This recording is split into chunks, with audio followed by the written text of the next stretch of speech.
Share बाजार में एक बहुत ही मशहूर आंकड़ा है जो हम सब ने कभी ना कभी सुनाई है कि 90% लोग अपना पैसा गंवाते हैं। हाँ, ये तो मतलब हर कोई जानता है। बिल्कुल।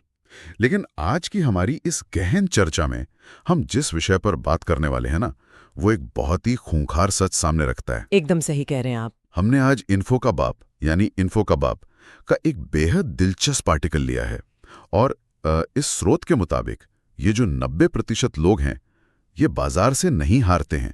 तो फिर किससे हारते हैं? ये अपने खुद के दिमाग से हारते हैं। मतलब असली विलन कोई और नहीं, उनका अपना माइंड है। ये बहुत ही गहरी बात है, क्योंकि अक्सर जब लोग ट्रेडिंग की बात करते हैं तो उनका सारा फोकस, मतलब पूरा का पूरा ध्यान एक हाई स्पीड स्पोर्ट्स कार के इंजन या उसके एरोडायनेमिक्स पर होता है। हाँ, मतलब चार्ट्स कैसे पढ़ने हैं, इंडिकेटर्स कौन से लगाने हैं, स्टॉप लॉस कहाँ होगा, टारगेट क्या होगा। एग्जैक्टली। लोग महीनों बस इन्हीं तकनीकी चीजों को सीखने में लगा देते हैं। और देखिए, इसमें कुछ गलत भी नहीं है। हाँ, तकनीकी ज्ञान तो जरूरी है ही। बिल्कुल। तकनीकी ज्ञान उस स्पोर्ट्स कार की स्टीयरिंग व्हील और गियर की तरह है। ये वो हिस्सा है जो स्क्रीन पर सामने दिखाई देता है, जिसका एक साफ साफ गणित होता है ना? एकदम सही। जब कोई कैंडलस्टिक्स या मूविंग एवरेज को समझ लेता है तो एक सेफ्टी का एहसास होता है कि चलो कुछ लॉजिकल कर रहे हैं। हाँ, लेकिन यहीं पर एक बहुत बड़ा कैच है, और असल में यही आज की हमारी इस विस्तृत चर्चा का मुख्य विषय भी है, ट्रेडिंग साइकोलॉजी। तो अगर हम उसी कार वाले उदाहरण पर वापस जाएं तो कार का स्टीयरिंग चाहे कितना भी शानदार क्यों ना हो, अगर ड्राइवर पैनिक होकर ब्रेक की जगह एक्सीलरेटर दबा दे तो एक्सीडेंट होना तो तय है। 100% तय है। और ट्रेडिंग की दुनिया में वो ब्रेक और एक्सेलरेटर आपका खुद का मनोविज्ञान है, आपका अपना माइंडसेट है।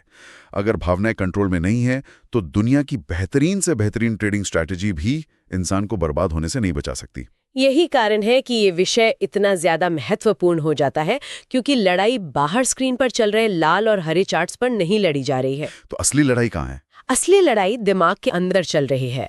और आज हम इसी बात की तह तक जाएंगे कि आखिर डर, लालच, अनुशासन की कमी और अहंकार जैसे तत्व कैसे एक अच्छे खासे समझदार इंसान को अजीबोगरीब फैसले लेने पर मजबूर कर देते हैं। और सबसे अहम बात, हम ये भी समझेंगे कि स्रोत के अनुसार एक जीतने वाली मानसिकता या जिसे विनिंग माइंडसेट कहते हैं, वो असल में डेवलप कैसे किया जाता है। बिल्कुल। तो चलिए उस पल से शुरू करते हैं जब एक ट्रेडर असल में ट्रेड में एंट्री लेता है। हाँ, इमेजिन करिए कि एक ट्रेडर ने अपना सेटअप देखा, सब कुछ परफेक्ट लग रहा है, लेकिन जैसे ही वो बाय बटन दबाता है और उसका अपना मेहनत का पैसा दांव पर लगता है, दो सबसे बड़े दुश्मन तुरंत दरवाजे पर दस्तक देते हैं। डर और लालच। बिल्कुल, डर और लालच। आर्टिकल में इस बात का बहुत ही गहराई से विश्लेषण किया गया है। डर कोई हवाई बात नहीं है। जैसे ही स्क्रीन पर पैसा माइनस में दिखने लगता है ना, इंसान के हाथ ठंडे होने लगते हैं, दिल की धड़कन एकदम तेज हो जाती है। हाँ, और दिमाग में एक ही सवाल गूंजता है कि क्या होगा अगर ये ट्रेड भारी लॉस में चला गया, या फिर मार्केट यहां से रिवर्स हो गया तो मेरा पूरा कैपिटल उड़ जाएगा। और पता है, यहीं से सारा खेल बिगड़ना शुरू होता है। जब हम डर की बात करते हैं तो हमें समझना होगा कि इंसान का जो दिमाग है वो इवोल्यूशन के हिसाब से खतरे से बचने के लिए प्रोग्राम किया गया है। फाइट और फ्लाइट रिस्पॉन्स वाला कॉन्सेप्ट। एग्जैक्टली। जब आदि मानव को शेर दिखता था तो उसका दिमाग उसे भागने का सिग्नल देता था। अब आज शेर तो है नहीं, आज स्क्रीन पे लाल रंग का नुकसान है। तो जब दिमाग को लगता है कि पैसा डूब सकता है तो वो ट्रेडर को लकवाग्रस्त सा कर देता है, पैरालाइज कर देता है। ओ, मतलब वो एक्शन ही नहीं ले पाता। हाँ, इसका सीधा असर ये होता है कि ट्रेडर सही समय पर एंट्री नहीं ले पाता, वो बस स्क्रीन को घूरता रहता है। और अगर मान लीजिए उसने बहुत हिम्मत जुटाकर एंट्री ले भी ली तो ये डर उसे एक पल के लिए चैन से बैठने नहीं देता। मुझे इन्फो का बाप के आर्टिकल का वो पॉइंट बहुत सटीक लगा, जहां बताया गया है कि डर हमेशा ट्रेडर को जल्दी और छोटे प्रॉफिट बुक करने पर मजबूर करता है। ये बहुत ही कॉमन है ना? मतलब अगर थोड़ा सा भी प्रॉफिट दिखा तो ट्रेडर तुरंत उसे बुक कर लेता है कि कहीं यार ये भी हाथ से ना निकल जाए।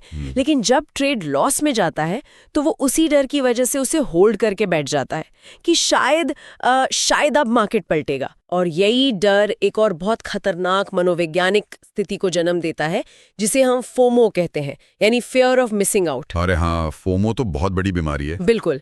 आप स्क्रीन देख रहे हैं, कोई स्टॉक अचानक से तेजी से ऊपर भागने लगता है, अब आपका लॉजिक कह रहा है कि यहाँ एंट्री लेना रिस्की है, लेकिन आपका डर कहता है कि बाकी सब पैसा बना रहे हैं और मैं भी